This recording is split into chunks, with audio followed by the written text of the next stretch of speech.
로마서 16장 6절부터 20절까지 한 절씩 교독하겠습니다. 신약성경 261페이지입니다.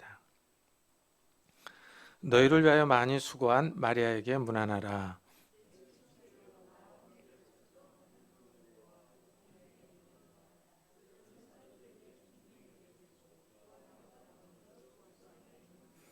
또 주 안에서 내 사랑하는 암블리아에게 문안하라.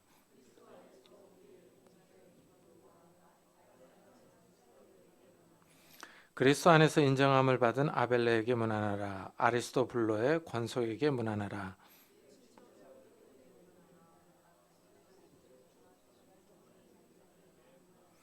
주 안에서 수고한 두루베나와 두루보사에게 문안하라. 주 안에서 많이 수고하고 사랑하는 버시에게 문안하라.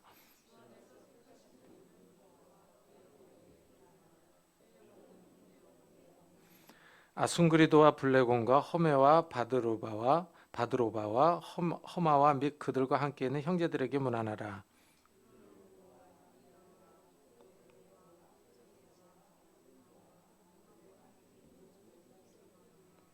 너희가 거룩하게 입맞춤으로 서로 문안하라. 그리스도의 모든 교회가 다 너에게 문안하느니라.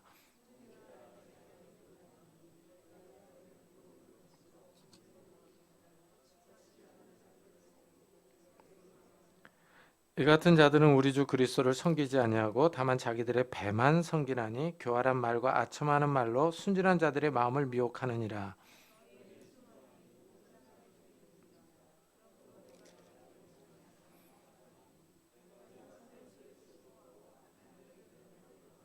다 같이 평강의 하나님께서 속히 사탄을 너희 발 아래 상하게 하시리라. 우리 주 예수의 은혜가 너희에게 있을지어다. 아멘. 사도 바울의 인사가 길게 이어집니다. 바울이 많은 사람을 언급하며 인사를 합니다. 이 명단을 보면 교회 안에 다양한 사람들이 모입니다. 성별이 다르고 인종이 다르기도 합니다. 출신 배경이 다른 사람들이 함께 모여서 신앙생활을 합니다. 이렇게 다양한 사람들이 한데 모여서 교회를 형성합니다. 이것이 또 흥미롭습니다. 이런 다양한 사람들에도 불구하고 이들을 하나로 묶는 끈이 바로 예수 그리스도입니다. 이래서 이 명단들 앞에 나오는 주 안에서 또는 그리스도 안에라는 문구가 눈에 들어옵니다. 교회에 다양한 사람들이 모였지만 다들 예수님을 믿고 따릅니다. 여기에 통일성이 있습니다. 같은 신앙을 소유하고 있어서 하나가 될 수 있습니다.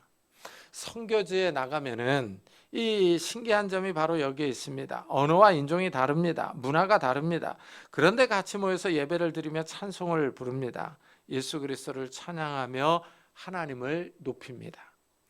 중국에 가도 같은 하나님을 예배합니다. 인도네시아나 베트남에 가도 예수님을 구세주로 고백합니다. 이래서 하나가 됩니다. 우리는 그리스도를 믿고 같은 신앙을 고백합니다. 어디에 있든지 예수 믿는 사람들이 하나 될 수 있는 비결입니다. 사도 바울은 유대인이지만 이방인들과도 어울리고 있습니다. 인종과 문화가 다르고 신분의 차이가 있지만 그 당시에는 노예 제도가 있었습니다. 그러니까 노예도 있고 자유인도 있습니다. 그렇지만 그리스도 안에서 하나가 됩니다. 이래서 교회가 서로 인사를 나누며 안부를 전하고 있습니다. 모두 그리스도 안에 있는 사람이기 때문입니다. 사도 바울이 여러 사람을 언급하고 있습니다. 그런데 그 가운데 눈에 띄는 사람이 바로 루포와 그의 어머니입니다. 주 안에서 택하심을 입은 루포와 그의 어머니에게 문안하라. 그의 어머니는 곧 내 어머니니라 하고 말합니다. 여기서 루포는 그 예수님이 십자가를 지고 골고다로 가는 도중에 로마 군인들에 의해 강제로 예수님의 십자가를 졌던 구레네 사람 시몬의 아들로 전해지고 있습니다. 구레네 시몬이 강제로 십자가를 졌지만 하나님이 그리스도의 십자가를 대신 지도록 그를 선택하셨습니다. 이것이 은혜입니다. 이 일로 예수 그리스도를 믿게 되었습니다. 여기서 루포의 어머니도 나옵니다. 시몬의 집안이 다 예수를 믿었다는 사실을 알 수 있습니다. 바울은 이 집안을 주 안에서 택하심을 입었다라고 말합니다. 여기서 하나님의 신비로운 부르심을 발견할 수 있습니다. 구레네 시몬이 어떻게 그날 시골에서 예루살렘으로 올라왔느냐 하는 겁니다. 우연의 일치치고는 너무나도 정확합니다. 우연히 시골에서 예루살렘에 왔는데 그날 예수님이 십자가를 지고 골고다로 향하고 있었습니다. 많은 사람들이 구경하고 있었는데 군인들이 구레네 시몬을 붙잡아 십자가를 지게 했습니다. 구레네 시몬 입장에서는 재수가 없는 날이라고 생각했을 겁니다. 군인들이 강제로 십자가를 지게 했으니 반항할 수도 없습니다. 그런데 억지로 십자가를 진 것이 은혜였습니다. 이 일로 구레네 시몬이 예수를 믿게 되었습니다. 하나님이 구레네 시몬을 역사 속에서 부르신 겁니다. 하나님이 이미 그를 하나님의 자녀로 선택해 놓았던 겁니다. 하나님이 주 안에서 선택한 사람입니다. 이 선택은 비단 구레네 시몬의 집안 사람들에게만 해당하는 것은 아닙니다. 하나님이 우리 역시 창세 전부터 그리스도 안에서 선택해 놓으셨습니다. 이런 하나님의 선택이 역사 속에서 나타나는 거예요. 하나님이 말씀으로 우리를 부르십니다. 우리는 다 하나님의 부르심을 받아 교회에 왔습니다. 하나님의 선택을 받은 하나님의 자녀들입니다. 이렇게 하나님의 선택과 부르심을 받아 하나님의 백성이 되었습니다. 이제 하나님의 백성이 어떻게 반응할 것인가? 이게 궁금합니다. 오늘 말씀에서 이 6절에 보면은 너희를 위하여 많이 수고한 마리아에게 문안하라 그럽니다. 또 12절에 보면은 주 안에서 수고한 드루베나와 드루보사에게 문안하라. 주 안에서 많이 수고한 사랑하는 버시에게 문안하라 하고 나옵니다. 여기서 많이 수고했다라는 표현이 인상적입니다. 하나님의 선택과 부르심을 받아서 믿는 것으로 끝나는 것이 아니라 나를 부르신 하나님의 일에 수고하는 사람들이 있습니다. 하나님의 은혜에 감사하여 주의 일을 감당합니다. 주의 일에 헌신하며 희생하는 사람들이 있습니다. 이래서 바울이 많이 수고했다 하고 말합니다. 복음을 위해서 자신의 시간과 물질을 들여서 수고한 사람들입니다. 사도 바울도 이런 수고를 기억하고 있습니다. 주의 일에 헌신했다는 사실을 인정합니다. 이 점이 인상적입니다. 주의 은혜에 감사하는 사람들이 있습니다. 주의 일에 열심을 내는 사람들입니다. 주의 은혜에 반응하는 태도는 사람마다 다 다릅니다. 이런 예를 10명의 나병 환자에게서 볼 수 있습니다. 예수님이 하루는 사마리아와 갈릴리 사이로 지나가다가 한 마을에 들어갑니다. 10명의 나병 환자가 예수님을 만나서 멀리 서서 소리를 지릅니다. 예수 선생님이여 우리를 불쌍히 여기소서 하고 소리칩니다. 그러자 예수님이 가서 제사장들에게 너희 몸을 보이라 하십니다. 이 사람들이 예수님의 말씀대로 제사장에게 뛰어가다가 몸이 깨끗해집니다. 나병에서 나음을 받은 겁니다. 10명의 나병 환자가 나음을 받았습니다. 그 가운데 한 사람만이 하나님께 영광을 돌리고 예수님께 돌아와서 엎드려 감사합니다. 그래서 예수님이 10명이 나음을 받았는데 나머지는 다 어디 갔냐고 묻습니다. 예수님이 섭섭해 하시는 겁니다. 9명도 다 고침을 받았는데 예수님께 감사하러 오지 않습니다. 9명은 몸이 나은 것에 만족하여 예수님을 잊어버리고 자기 고향 가족에게 달려가기 바빴습니다.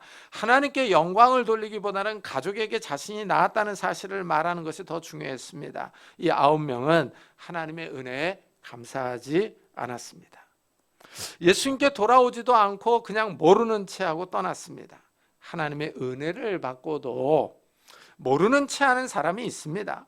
하나님의 놀라운 은혜와 능력을 경험하고 그냥 살아가는 사람도 있습니다. 그러나 하나님께 감사하는 사람도 있습니다. 하나님이 베풀어 주신 은혜에 감사해서 하나님의 일에 헌신하는 사람도 있습니다. 사도 바울은 오늘 인사에서 주 안에서 많이 수고한 사람들이 있다라고 얘기를 합니다. 주의 일에 더 신경을 쓰고 헌신하는 사람입니다. 주의 일을 내 일보다 더 중요하게 여깁니다. 주의 일을 위하여 자신의 시간과 정성과 물질을 투자합니다. 하나님이 갚아주실 것을 염두에 두고 한 일이 아닙니다. 하나님이 더 크게 갚아주실 것을 생각하고 투자한 것이 아닙니다. 그저 하나님의 은혜에 감사하여 수고하고 헌신한 겁니다. 사도 바울은 이 사실을 기억하고 있습니다. 이렇게 바울이 기억하고 있는데 우리 주님이 모르실 리는 없습니다. 하나님도 다 기억하고 계십니다. 하나님이 갚아주실 때가 있습니다. 바울이 긴 인사를 마치고 로마 교회에 이런 교훈을 줍니다. 형제들아, 내가 너희를 권하노니 너희가 배운 교훈을 거슬러 분쟁을 일으키거나 거치게 하는 자들을 살피고 그들에게서 떠나라. 로마 교회는 그리스도 안에서 하나가 되었습니다. 하나님의 백성으로 한 공동체를 이루고 있습니다. 그런데 이 공동체를 깨트리려는 자들이 나옵니다. 이들을 잘 살피라고 권면합니다. 로마 교회가 배운 교리가 있습니다. 이 교훈에 반대하는 자들은 교회에 분쟁을 일으킵니다. 교회 분열을 일으킵니다. 바울은 이런 자들을 주의 깊게 살펴보라고 합니다. 그들을 피하라고 말합니다. 그들과 교제하거나 함께하지 말라는 겁니다. 교회를 깨트리려고, 이 하나됨, 이 공동체성을 깨트리려고 하기 때문입니다. 이 점에 주의해야 합니다. 교회는 말씀에 바로 서야 합니다. 건전한 교리의 근거에서 하나가 되어야 합니다. 같은 하나님을 섬기며 그리스도를 구원자로 고백하는 공동체입니다. 이런 교리를 무너뜨리려고 하는 사람들이 있으면 그들을 피하라 하고 권면합니다. 어울리지도 함께 교제하지도 말라고 말합니다. 교회는 여러 사람들이 모이다 보니 인간적으로 개성이 강한 분들이 있습니다. 성격이 튀는 분들이 있습니다. 이런 분들이 크고 작은 문제를 일으키기도 합니다. 그러나 이런 문제는 우리의 사랑을 시험하는 겁니다. 서로 이해하고 관용하며 덮어주는 마음을 갖도록 우리의 마음을 넓히게 만듭니다. 그러다가 서로 맞지 않으면 교회를 떠나기도 합니다. 인간적으로 개성이 독특한 분들은 사실 큰 문제가 되지 않습니다. 서로 싸울 수도 있고 마음이 맞지 않으면 헤어지는 일이 생기기도 합니다. 그러나 하나님의 말씀을 거역하는 경우는 다릅니다. 이것은 교회의 근본을 무너뜨리려고 하는 것이기 때문입니다. 같은 신앙을 고백하지 않기 때문입니다. 이런 경우에는 함께 갈 수가 없습니다. 교리를 반대하기 때문입니다.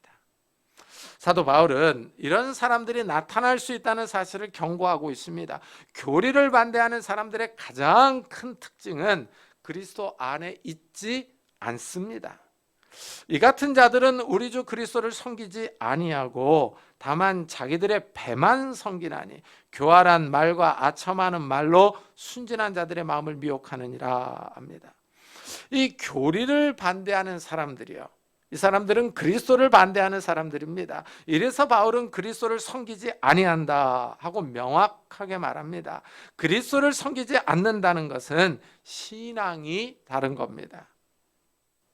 같은 신앙을 고백하지 않는 사입이 이단입니다. 위에서 사도 바울은 많은 사람을 언급하면서 그리스도 안에 또는 주 안에서라는 표현을 사용했습니다. 유다인이나 이방인이나 노예나 자유인이나 남자나 여자나 높은 사람이나 낮은 사람이나 모두 그리스도 안에 있습니다. 그러나 이 하나됨을 깨트리려는 사람들, 건전한 말씀을 반대하는 사람들은 그리스도 안에 있지 않습니다. 그리스도 밖에 있는 사람들입니다.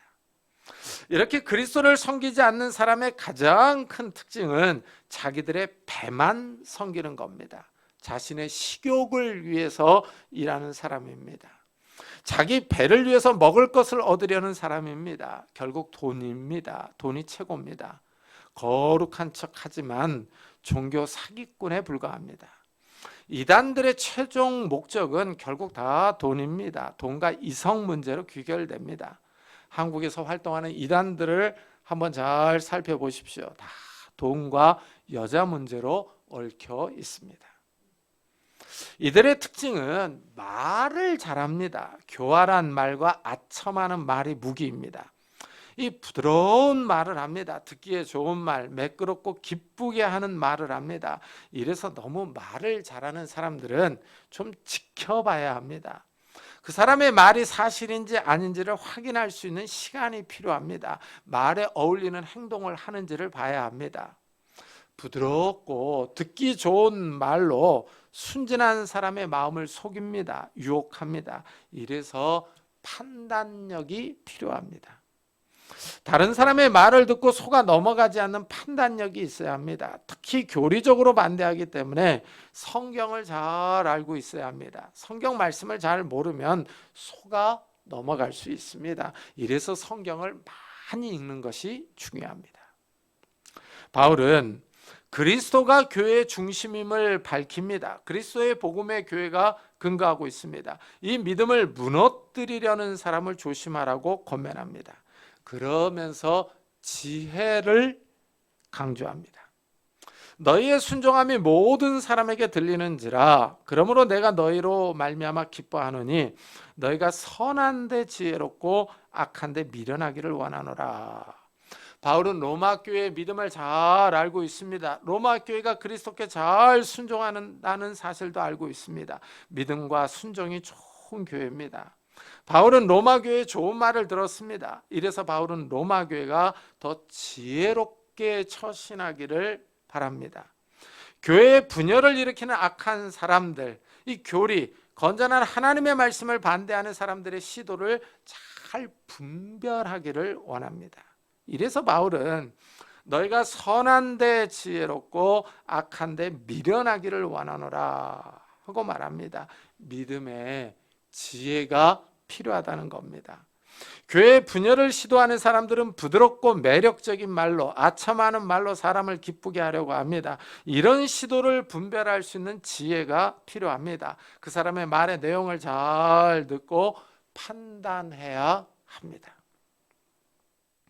사도행전을 읽어보면은 오순절 날에 성령이 임합니다. 그래서 교회가 폭발적으로 부흥합니다. 유대인 가운데 많은 사람들이 예수를 믿어 교회로 들어옵니다. 그러자 사도들이 기도와 말씀 사역에 더 힘쓰려고 7집사를 세웁니다. 이때 7집사를 세우는 기준이 성령과 지혜가 충만하여 칭찬받는 사람입니다. 이 7집사 가운데 스데반이 탁월합니다. 이 스데반을 은혜와 권능이 충만하다, 또 지혜와 성령으로 말한다 하고 표현합니다. 지혜가 믿음 생활에 꼭 필요하다는 사실을 여기서 알 수 있습니다. 이래서 바울은 선한데 지혜롭고 악한데 미련하기를 원한다고 말합니다. 로마 교회가 믿음과 지혜로 충만해지기를 원하는 겁니다.